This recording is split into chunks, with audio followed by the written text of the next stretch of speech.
Hi everyone, thank you for joining us for October's stamp class by mail. My name is Brenda Cardinal of Stampin' Tulip, and I can't wait for you to make these lovely fall cards featuring the Come Together suite of products by Stampin' Up. I've teamed up with fellow demonstrator Gina Wieselman to offer these monthly classes by mail. This month, Gina will show you how to assemble your cards, and next month it'll be my turn. Make sure to watch to the end of the video for a sneak peek of next month's cards and also for some bonuses for signing up for November's class. Have fun making your cards. Here's Gina. Hi everyone, Gina Wieselman here of MySweetPaper.com, and I'm so excited to get to share with you the Come Together suite of products today. Stampin' Up! Has really outdone themselves this time with a fantastic fall suite of stamps, dies, paper, and ribbon that all coordinate so perfectly together. And today I'm going to show you how to make 3 different card designs. If you are registered for the October class by mail, you'll get everything you need in the mail, cut and ready for you to stamp and assemble a total of 9 cards, 3 each of 3 designs. If you didn't sign up for the class by mail, before I start stamping and assembling each card, I'll show you a still shot of all of the parts and pieces with the measurements so that you can cut and prep everything as needed. Please reach out to either me or Brenda if you need help getting any of the supplies or if you'd like to find out more about being a Stampin' Up! Demonstrator. I'm so excited to stamp with you today. Let's get started. So here's a look at all of the supplies you will have received as part of your kit, just kind of laid out to show how everything will come together. One thing that I do want to note about these narrower pieces of the designer series paper, make sure that when you're unpacking your envelopes, you keep the sets of 3 together because they do actually fit together across the patterns. All right, so the first thing that I always like to do when I'm making my cards is stamp. So we're going to find the small piece of Whisper White and the largest piece of Whisper White for the inside, and I'm just going to stamp those 2 pieces right away. I'm going to be using my Pretty Peacock ink pad and using the largest piece of Whisper White cardstock. I'm just going to lightly tap ink up and stamp my inner greeting. Now that transferred really wonderfully. If you're having a hard time getting a good full transfer of the image, you can always use a foam mat. So I have the Stampin' Pierce mat, and I'm just going to place that behind for this greeting. There it is. I did include an extra small piece of Whisper White with your kit. If it doesn't stamp well the first time, you can always flip it over and try again, but with such a small piece of Whisper White, I really wanted to make sure that you got a stamped image that you really like for your card. And that's actually all the stamping, so I'm going to go ahead and put away my Pretty Peacock. The major focal point of the card is, of course, the beautiful Come Together designer series paper. And the first thing that I want you to do when you take these pieces out and are ready to assemble is match up the pattern. So right here you can tell that that's not the right fit. So you might have to do a little bit of puzzle doing. There we go. Is that right? No, that actually isn't. There we go. That's right. So you'll have to put those pieces together, and then I'm going to make note of where each of those pieces goes. So to start, I'm going to flip this way and apply my snail adhesive. Remembering that I flipped the long way, I'll flip it back, and this piece is going to go on the far left. Okay. Now, when I placed that, I was aiming for an equal border around all 3 sides. Next, I'm actually going to go to the piece that's on the far right, flip that,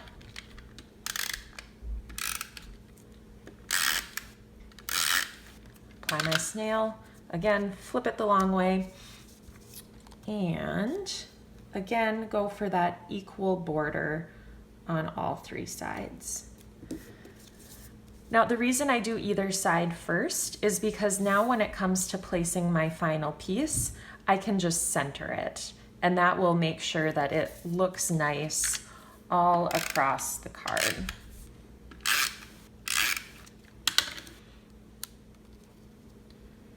All right. And of course, with my snail adhesive, before I apply pressure, I'm making sure that I like where everything is at. Now I'm just going to flip this over.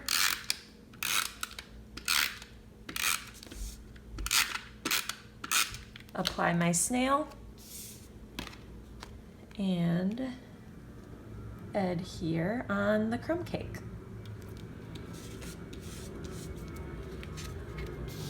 Okay. While I'm assembling here, I'm just going to take this piece as well and the smaller piece of crumb cake and attach that right away.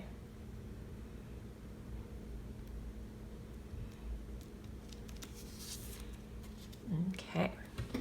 And now to put everything together, I'm going to bring out my card base, fold it in half, and use my bone folder and start assembling. I'm going to start with this piece because it is the focal point. And you'll see I am pretty generous with my snail. I feel like for as inexpensive as it is, I'd rather use a lot and be very confident that my card is going to be secure. In placement here, I'm again going for equal borders on the 3 sides. And then I'll go ahead and use the inner piece, making sure that it's oriented in the right direction. Place on the inside.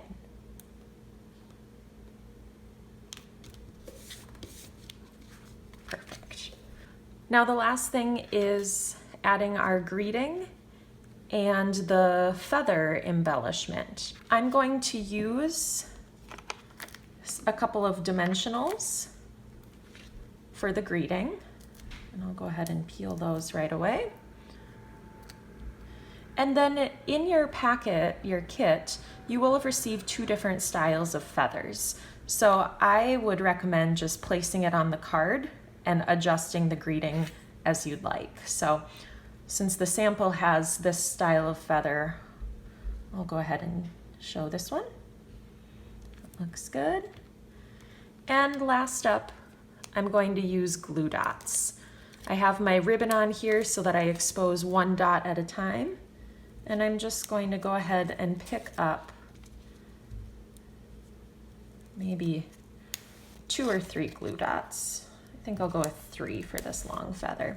So now I have my dots on the feather. I will just place it on the card. And there you have it. As you unpack your packet of card supplies, these are all of the pieces that you will have. This longer piece of Whisper White cardstock, you'll have just one of those pieces for all 3 of your cards. So clearing some of this out, the first thing that I'm going to do is start by stamping using the Pear Pizzazz ink.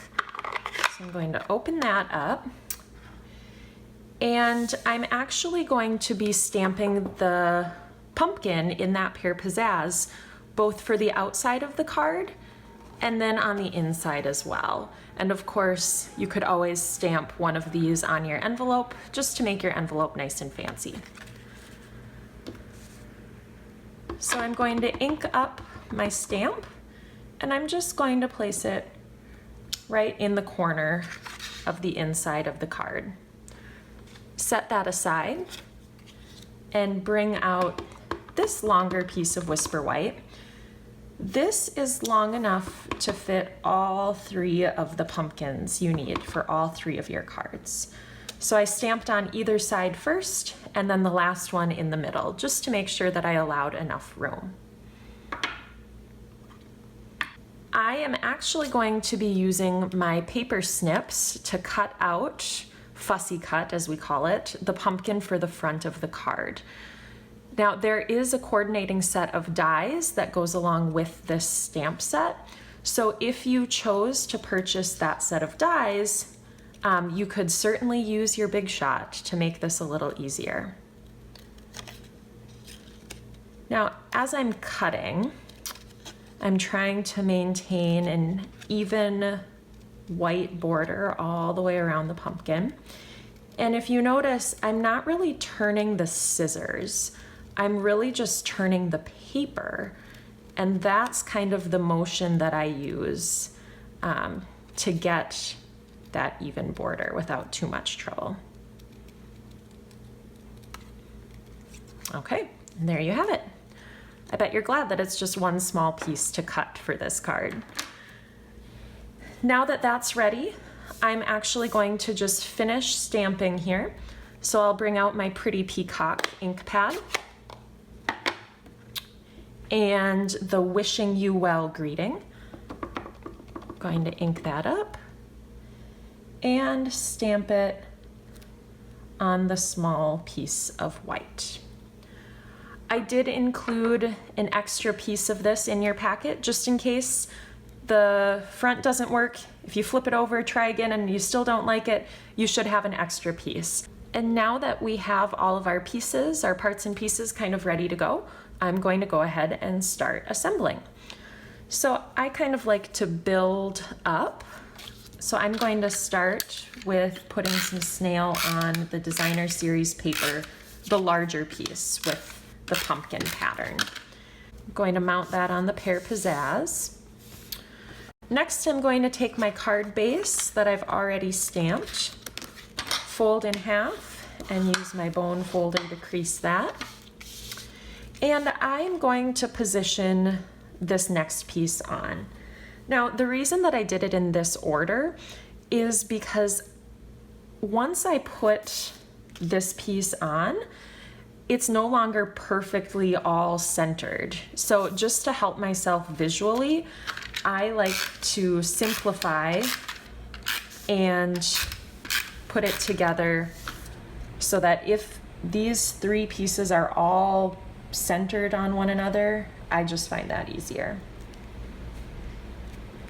Okay, next I'll keep building up and add this piece of cardstock or of designer series paper.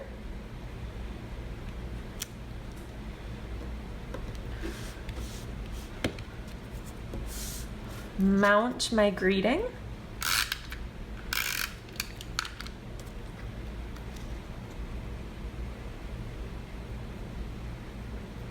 Again, looking for an even border around that. And place this. Now, the positioning of this, I wanted it to not be in line with that, so I'll go a little bit up. And I really do want it to overlap with all of the paper here. So there we have that. And finally, to adhere the pumpkin, I'm going to use a couple of Stampin' Dimensionals. You can use the regular sized ones like I'm using here, or of course the mini dimensionals would work just fine too. I'm going to just pop it a little bit over the corner here, and there you have it. And for our last card, these are the parts and pieces you'll be using. This card design features a fun fold, so we have this neat strip along the card that really creates just a fun visual effect when you open it up. To start this card, I'm going to start with 3 pieces of paper. Now, typically I do all of my stamping first, but in this case, I'm going to start building my card from kind of the ground layer or the base layer up, because the sequence that the card is assembled is actually really important here. So to start, I'm going to take my card base and fold it in half along the score line. Use my bone folder to get a nice crisp fold. And then on the line where it's scored again, halfway through, I'm going to fold that back and crease. Right away, I'm going to glue down the white mat because this piece has to go on top of it. So I want to just make sure that that's in, ready to go, and I don't accidentally forget about that piece.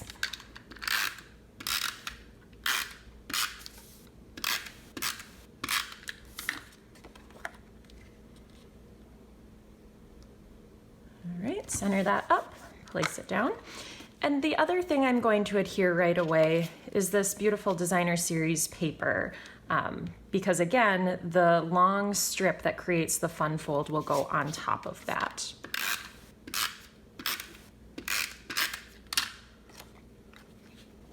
Okay.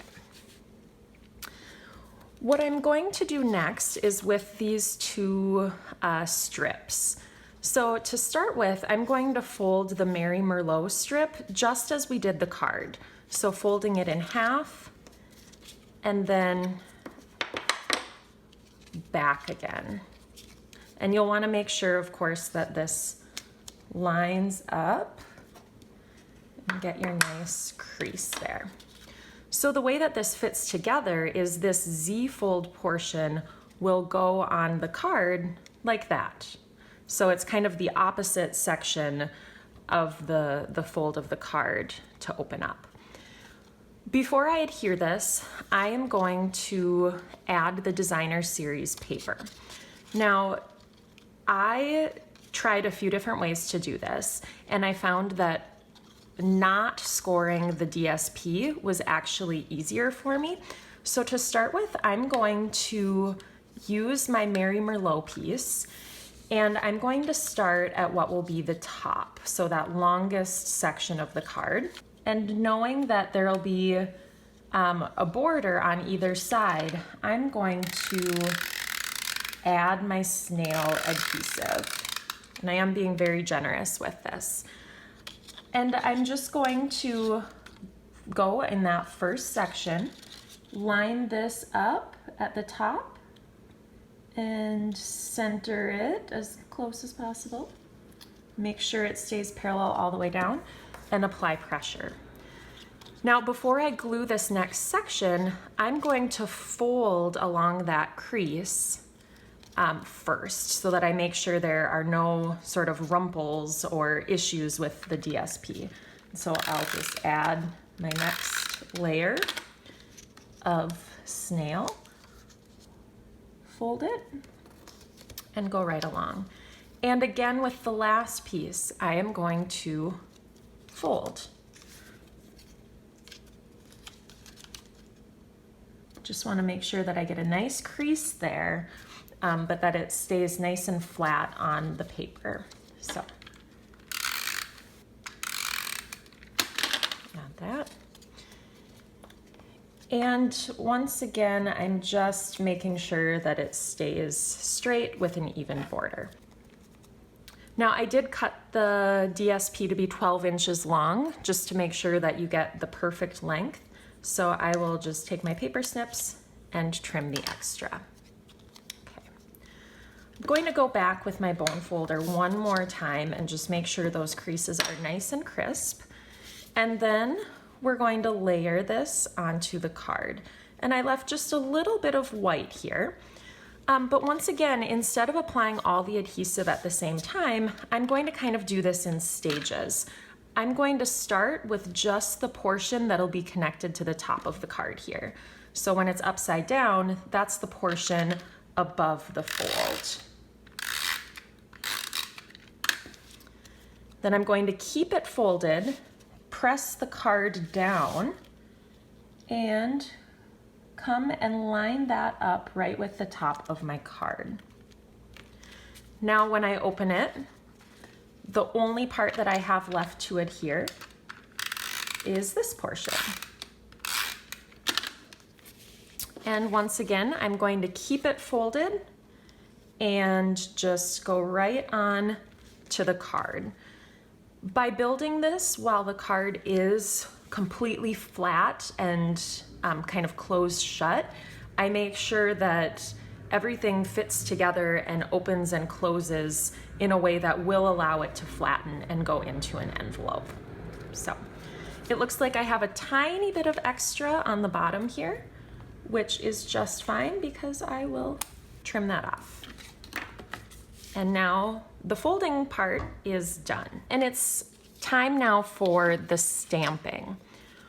We're going to be stamping the leaf as well as this really pretty tree ring kind of section with our stamps.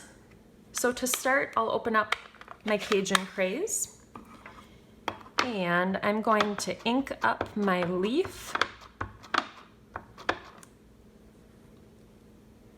and center and stamp. Looks like I didn't do a great job of centering it, but that's okay. Now for the wood grain piece, kind of the tree cross section, I'm going to use my Stamparatus. So I'm just going to wedge this right in the corner and use one of the magnets to secure it there. And then I'm going to place my greeting. Now, the first time that I did this, I squared up my greeting and made it parallel to the bottom of the rectangle, which is fine, but then I ended up with my hole for the baker's twine a little off center. So I am actually going to put this sideways a little bit so that that will be the top center. Then just bring down my Stamparatus plate to pick up the stamp. And I always find it helpful to place a stamp case underneath the plate just to make a flat surface. It makes me a little less likely to get ink all over the plate. So I'll ink this up, close, and press. Now, if you're just using a stamp without the Stamparatus, that's what your stamp will look like. But the huge benefit of using the Stamparatus is I can go in, re-ink, and re-stamp just to make that greeting a little bit darker and more pronounced. If you end up kind of messing up on the front side here, I will say that the back side stamps beautifully as well. And that's actually what I did on this first sample here. So you definitely have a second shot if you don't like how it looks. Since these wood elements come two to a sheet, what I would actually do then, instead of repositioning the stamp on my Stamparatus, is punch out the one that I've stamped, punch out the other one and move it down, and just wedge that in the corner again. And now my Stamparatus will be perfectly positioned for that second element as well. Okay. So now that we have all of our parts and pieces, I'm going to go ahead and finish with the assembly. To start, I will take the leaf and back that on a piece of Mary Merlot. Center that up. Okay. And then when I'm adhering that to the card, you can kind of play around with the placement a little bit here. So you could, really center that, or you could come down and fill up more space. You can play around with that. You can also play around with the placement of this little greeting piece. Now I'll do this kind of as I did in the sample, which is having the greeting really toward the bottom and this other piece placed accordingly. In terms of adhesive, I want to be very careful here because I only want to apply adhesive on this portion of the leaf, or else I'll kind of be in trouble. So I'm just gonna flip it down, and go right along here and there. And now I can stick that down. Now the final step for assembly is putting the wood element on the card here.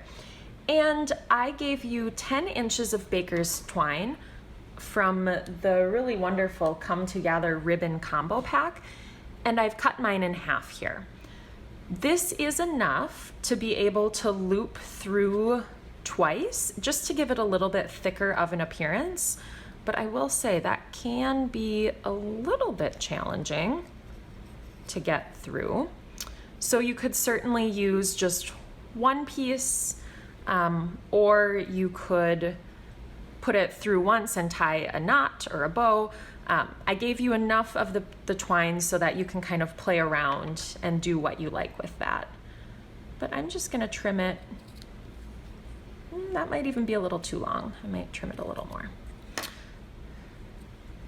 Okay. To adhere this wood element, I'm going to be using glue dots. So I will just grab a few of those. I might do 4 and see how that goes. I was careful not to put those all the way at the sides because this will come off the edge of the strip just a little bit. So now I can play around with where I like that and secure. And there is our fun fold card. Now, the last thing I want to share with you today are some additional samples that I made exclusively to share first here with Stamp by Mail customers. Now, when I saw this stamp set, and of course saw the pumpkin, immediately I thought I should use the pumpkin pie paper color, and that's just what I did here. I used the pumpkin pie and Mossy Meadow Stampin' blends. The other pieces I used here were the stitched nested labels and the layering circles dies, and still some more of that beautiful DSP. The second sample here I made specifically because I wanted to use the other Come Together ribbon as the focal point. To make this little ruffled banner, I used Terran tape on the back of it to kind of go along as I was ruffling and folding and hold it in place, and also hold it really securely to the card. I also popped up the greeting here, the banner, but because the ribbon made it so thick, I had to use a double layer of dimensionals. Of course, the last finishing touch is the in-color faceted dots, which really just tie together the colors beautifully. Although we didn't use them in these cards, the Come Together suite does come or coordinate with a set of dies, the Gathered Leaves dies. So for the next couple of samples, I really wanted to use these dies, which have some great elements because in addition to cutting the shapes, these 3 leaves simultaneously cut the shape of the leaf and emboss to add some texture. The first sample that I have to share is just gorgeous. It uses copper embossing powder, so I stamped using Versamark and then layered with copper embossing powder and then heated with the heat tool to melt. I did tone on tone for the greeting here in the Mary Merlot color, and after the fact, of course, I thought I should have embossed the greeting too to make it pop out even more. And for fun then, I ended up trying to emboss with the copper embossing powder on the wood element, and it worked amazingly. I think I like this even more than regular ink. So I could simply place that there, or I could even bring this embossed element back onto the other card that we did as part of this class. This card also makes use of the copper foil paper, and you can see the pretty embossed texture that comes with that die. This card I really love, kind of the fun fold where we just have a square that's offset to add some fun detail to it. In order to get the small maple leaf and the larger maple leaf to align and be oriented in the same direction, what I ended up doing is cutting out the maple leaf from the DSP, this wood DSP, as it was intended, but I flipped over the copper foil paper and cut it out upside down. So when I had that on my die machine, on my Big Shot, the white side was actually facing up. I wasn't sure what would happen with that, but I ended up with this subtle texture on the bottom because my cutting plate was so scarred up, and I actually really love that. I could just as easily cut the wood grain DSP upside down so that the stems came off in the same direction, but I had already stamped this leaf and I wanted to cut this leaf out and be able to use this for something else. So in that way, I'm kind of able to make the most of my paper. So just to show you a little bit of what I'm talking about, the two dies, the stems are going in opposite directions here. So if I cut them out as they were intended, my stems wouldn't align. So that's why I played around a little bit with upside down. For my last card design, I wanted to do something completely different from this fall theme, but still using the Come Together Designer Series paper. I decided to use the Little Twinkles stamp set and actually make a baby card. And the card was inspired by the third design that we did today. You'll see a very similar layout. Now I've turned it 90 degrees so that it opens this way, but both of these papers are using the Come Together Designer Series paper, and I just thought that this color scheme of the pretty peacock and the mint macaron is so pretty for a little baby card. Check the email that shared this video link with you if you are a Kit subscriber to find the specially curated Pinterest page that Brenda and I have put together with even more ideas for making use of your Gather Together stamp set. Thanks for demonstrating how to make those lovely fall cards, Gina. We both know you'll love sharing them with friends and family. We're already excited about the November stamp class by mail. Here's a sneak peek of the card designs. We'll be using the Wrapped in Plaid suite of products by Stampin' Up. The suite includes the Perfectly Plaid bundle. In the bundle is a Perfectly Plaid stamp set and the Pine Tree Punch. Also in the suite is the shaded spruce and gold stripe ribbon and the very handsome Wrapped in Plaid Designer Series paper. The Designer Series paper is unique in that one side of each pattern is plaid with gold foil accents and the other has a variety of prints. Some of those prints even coordinate with other products in our catalog. We're also going to throw in the Cherry Cobbler diagonal stripe ribbon. It just goes so well with this suite of products. Sign up for the November Stampin' Class by mail by October 25th and receive an extra bonus of 2 completed cards with envelopes that will be shipped together with the November class kit. Also, check your email or contact one of us if you aren't already on our email list to learn more about a referral bonus opportunity for you and friends that you invite to participate in our Stampin' Classes by mail. We would love to hear your feedback about our Stampin' Classes by mail. Please let us know what you like and what we might be able to improve upon. Happy stamping, and we'll see you next month.